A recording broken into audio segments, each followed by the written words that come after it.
Section 1, An Echo Across Time, the Story of Us. What is ancient history?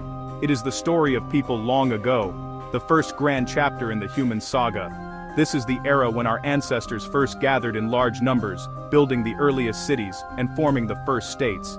It is a vast period that begins with the invention of writing and ends just before the dawn of the Middle Ages. In the next 12 minutes, we will travel thousands of years in a single story.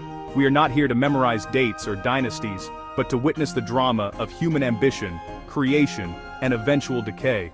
We will walk through bustling city streets, stand in the shadows of colossal temples. Section 2, The Cradle of Cities. Mesopotamia. Our story begins in a sun-scorched land nestled between two great rivers. This place was called Mesopotamia, which means the land between the rivers. The waterways were the Tigris and the Euphrates. Each year, they would swell with rain and melting snow, flooding the plains, depositing a rich, dark layer of silt. This fertile soil was a gift, allowing the first farmers to produce abundant harvests of grain.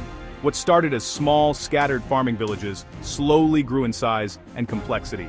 Over centuries, these humble settlements transformed into the world's first true cities, bustling hubs of trade, culture, and power. One of the earliest and greatest of these was the city of Uruk. Imagine walking through the streets of Uruk over 5,000 years ago. You would see tightly packed houses made of sun-dried mud bricks.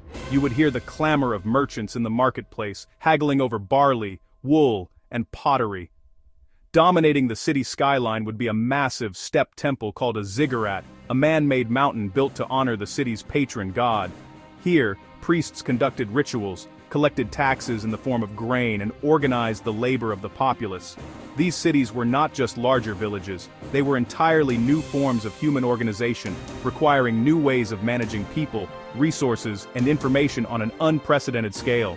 To manage this new complexity, the people of Mesopotamia invented something that would change the world forever: writing. Section 3, The Gift of the River, Egypt. From Mesopotamia, we travel southwest across the desert to another land shaped entirely by a single magnificent river. This is the land of Egypt, and its lifeblood is the Nile. For millennia, this great river has flowed north through the desert, creating a narrow, intensely fertile green ribbon of life in an otherwise barren landscape. Every year, like clockwork, the Nile would flood its banks, a predictable and gentle inundation. When the waters receded, they left behind a layer of rich, black silt, perfect for farming.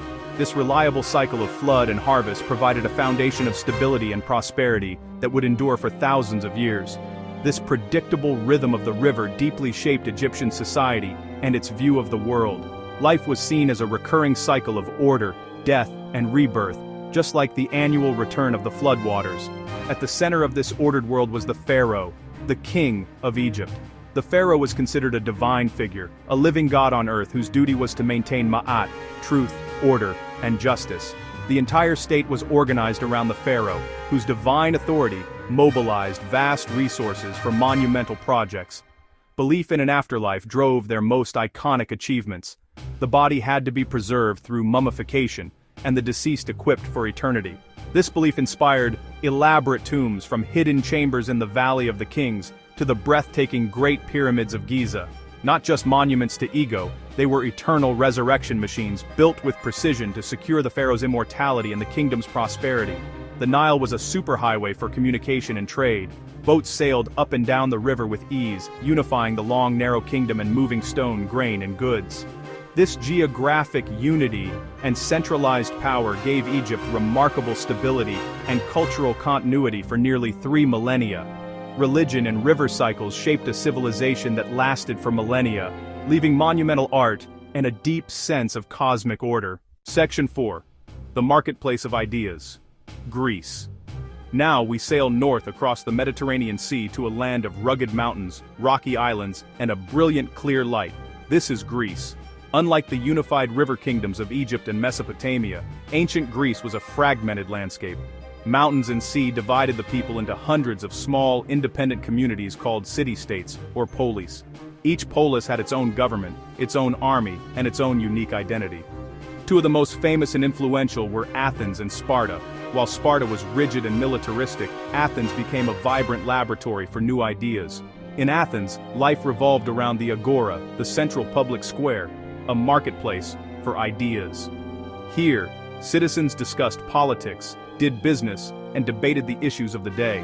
Athenians pioneered a radical form of government, democracy, or rule by the people.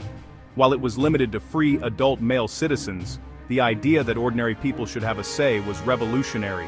This experiment fostered open debate, critical inquiry, and civic responsibility that shaped Western civilization. Greece became the birthplace of philosophy, asking about the universe, justice, and knowledge. Socrates, Plato, and Aristotle challenged myth with reason and logic. Artists pursued the ideal human form in breathtaking marble. Architects designed balanced temples like the Parthenon, embodied harmony and order. Playwrights wrote tragedies and comedies still performed today. Greece's legacy lies in ideas, not a single empire. They gave us political words like democracy, tyranny, and aristocracy. They laid the groundwork for philosophy, science, and mathematics, and created arts and stories that still move us. They championed the human mind to question, to reason, and to create. The enduring key idea: Greece changed how we think about politics, philosophy, and storytelling, placing humanity at the center. From the intellectual world of Greece, our journey takes us west to the Italian peninsula, to a small settlement on the banks of the Tiber. This city was Rome. Through military conquest, political pragmatism, and engineering genius, Rome grew from a modest republic into a colossal empire. At its height, from the misty shores of Britain to the deserts of Mesopotamia, it encompassed vast, diverse peoples. Romans were master builders, engineers, and administrators, the great organizers of the ancient world. They built straight, durable roads. Famously, all roads lead to Rome. They constructed massive aqueducts, some stretching for dozens of miles to supply their cities with fresh water. Their cities were marvels of urban planning: public baths, theaters, forums, and the Colosseum. Perhaps most enduring was Roman law, evidence, justice, contracts, creating a predictable framework for millions and shaping modern systems. The Roman army powered expansion, securing frontiers. After conquest, Rome often ruled pragmatically, allowing local customs if taxes were paid. With infrastructure and the promise of citizenship, diverse peoples integrated into one imperial system. During the Pax Romana, trade flowed along roads and sea lanes, but the empire's size made it vulnerable. Frontiers were costly to defend. An economy reliant on conquest and slave labor became unsustainable. Political instability, civil wars, and weak rulers eroded the state. Over centuries, strains, crises, and upheaval led to slow fracture and decline. Rome showed both the power and fragility of empires. The mightiest structures can crumble under their own weight.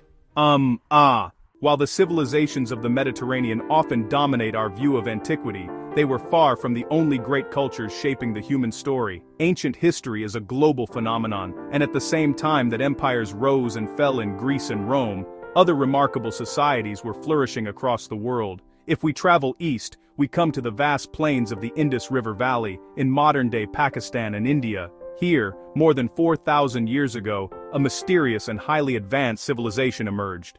Its people built meticulously planned cities like Mohenjo-Daro, Harappa, featuring grid-like streets and sophisticated drainage systems, multi-story brick houses.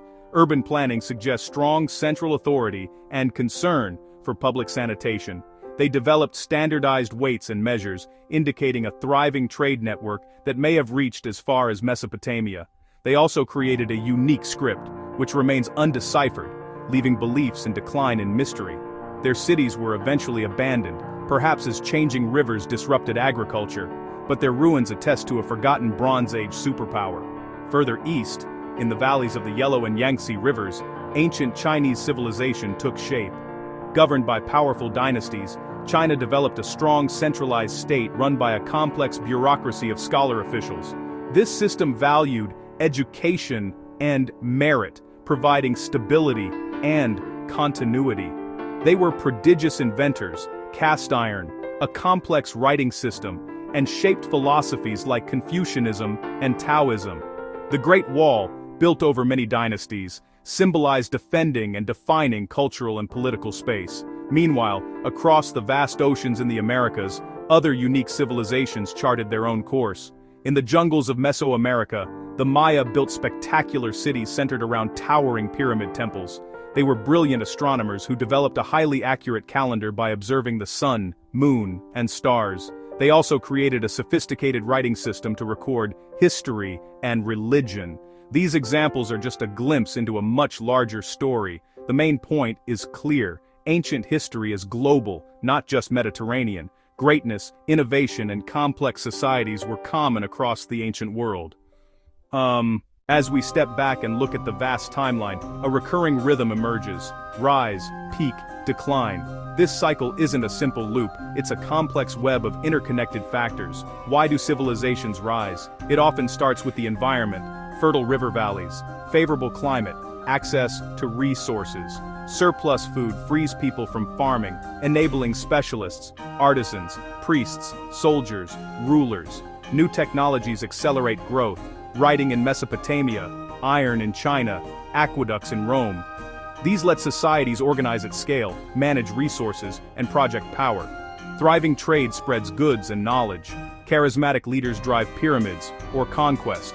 Shared religion or ideology holds diverse populations together. Collapse rarely has a single cause. It's a slow accumulation of stresses. Environmental change can cripple agriculture. External pressures drain resources. Disrupted trade triggers economic collapse. Epidemics sweep dense cities. From within, overextension, corrupt or detached elites, deep inequality, rigid institutions that fail to adapt. Collapse is messy and drawn out. Central authority fades. Networks break down. People adapt locally. We have traveled thousands of years in a few short minutes, watching empires rise from the dust and return to it. Why does it still matter? Their world isn't distant. Our frameworks were built on their foundations. Our languages echo their words. Our laws their justice. Our cities their designs. Debates on democracy and tyranny began in sunlit Athens. The past is a laboratory of human experience, choices and consequences, ingenuity and failure. If any scene captured you, read a book, visit a museum, walk among ruins. We've just skimmed the surface. Every one of these civilizations has enough drama for an entire channel.